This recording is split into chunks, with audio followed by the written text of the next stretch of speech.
Hello everybody, and welcome to my very long overdue making up video for Hnefatafl, also colloquially known as Viking chess. I got myself on a kick of making ancient board games, and this was one that was played, it seems pretty ubiquitously throughout the Norse Germanic area in ancient Europe. My first step with pretty much every project is to figure out the design in Illustrator and then cut it all out on the laser cutter, which, if you want to see the laser cutter cutting, I've got other videos that show it. I'm making this honeycomb structure here because this will eventually be filled in with resin to make the various spaces. Takes a while and it's really finicky, but it's the best way to make sure it's all solid and all my lines are aligned for the future. And I might as well apologize now. I am awful about knocking my arm into the camera when I'm working on these things. Eventually I'll figure out a good setup for, getting the shot I want and not hitting it with my elbow all the time. So, unfortunately you're gonna see the video bouncing around a good bit. I'll try to be better in the future. Moving on to the outer pieces, I go ahead and dry fit everything and make sure it fits together first before I do the gluing, because if I don't do that I manage to glue something backwards and the whole thing doesn't fit together and I have to go back and redo this. Doing these in 2 layers like this just lets me make those little slots and make it so that everything interlocks very securely and makes my life easier when it comes to putting it together. But all you have to do is cover it with glue, making a complete mess with your hands, but honestly the best way to do it. Make sure everything's pressed down and then you can clamp them all together on the board. Maybe someday clamp it all together on the board actually on camera, but once again, I'll figure out my camera setup. Now that everything's had a day to glue together, we get to glue all these pieces together. Like I said before, having the 2 layers and the design like this just makes it very easy for everything to joint together. Use wood clamps to press it all together, and just set it to glue for a few hours. And the last little bit of prep before I move on to resin is to give the top here a good coating of Mod Podge. The wood glue should have, joined all the wood and sealed everything, but just to make double sure, we go through with the Mod Podge. I also add some black paint just so that I have a nice black background for the resin to stand out against. And once I'm confident that everything's got a good nice seal, this goes off to the side and gets to dry for yet another night. And we finally get to move on to the resin. I decided to do a green and gold color scheme for this one. You can see off to the left and the right on the screen I have some ink dye, specially made for epoxy, as well as mica powder that I combo to make my colors. The layout that you're seeing here is based on how you set the pieces for Hnefatafl, and we're going to be watching me fiddle around with my resin for a while, so I'm going to go a little bit into how Hnefatafl is played. It's a war game very much like chess in the idea that it's supposed to simulate a battle. The biggest difference is that the 2 sides have different goals depending on which side you play. The king and his defenders start out in the center of the board, hence why I've got that little cross there. And the king desperately wants to get to a corner of the board, that way he can escape the battlefield since he is surrounded and outnumbered. The other side, where I've got the white right now, is where they're placed, are the attackers, and they want to capture the king before he manages to escape to a corner, because just like with chess, capturing the king means you've won the battle. The way you capture an opponent's piece is that you have to flank it with two of your own, one on either side. And all the pieces move vertically or horizontally along the board, just like a rook in chess.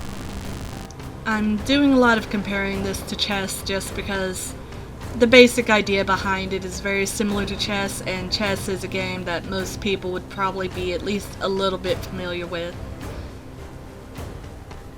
Fun bit of trivia is that there wasn't a set size for these boards. The only rule is really that the Hnefatafl boards have to have an odd number of rows. So you can see on this one I've got it 9x9. I also make smaller ones that are 7x7, and I have plans to make an extra large one that's 11x11. That one's just kind of a bigger project because after making several of these, adding just 2 more rows increases the size much more than you think it would. We're just about to the end of my fiddling with the resin. I am very bad about wanting to continuously make adjustments over and over again. You've probably seen me go over the center a lot during all of this, but resin's got a pretty hard stop when it all starts to dry out, and that's the last bit you can do to it. But have it all.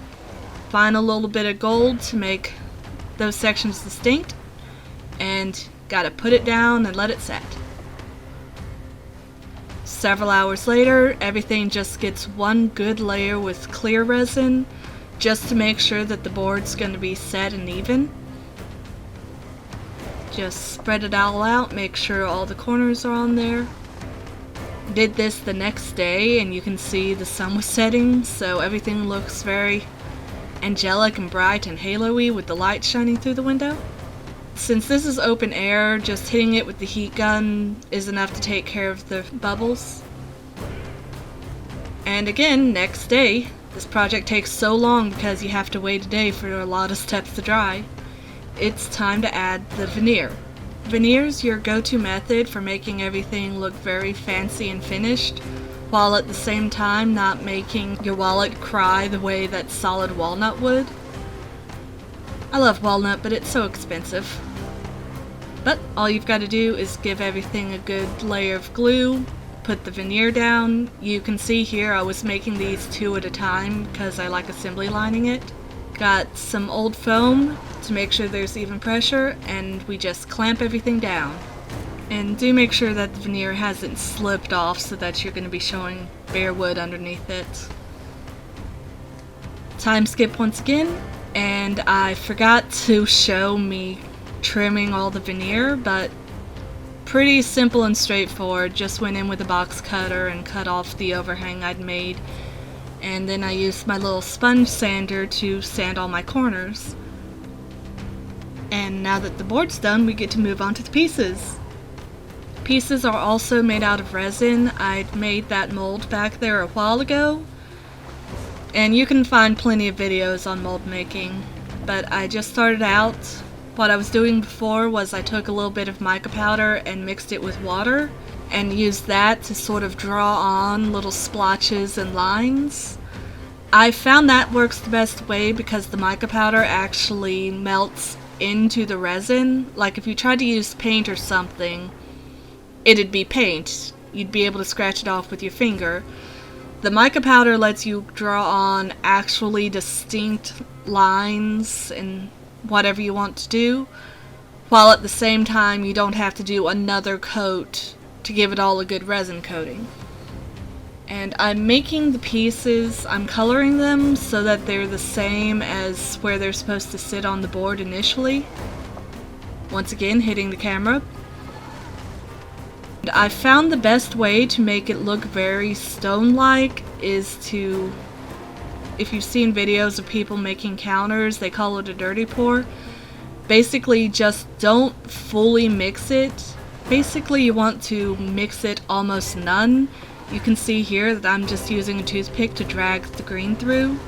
Just let the resin spread and mix how it wants to, and it will emulate those nice waves and curves and color striations you see in natural stone.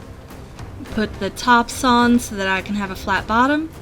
You can see I like using the little finger covers rather than a full glove, just because I feel like I can't feel what I'm doing with a full glove.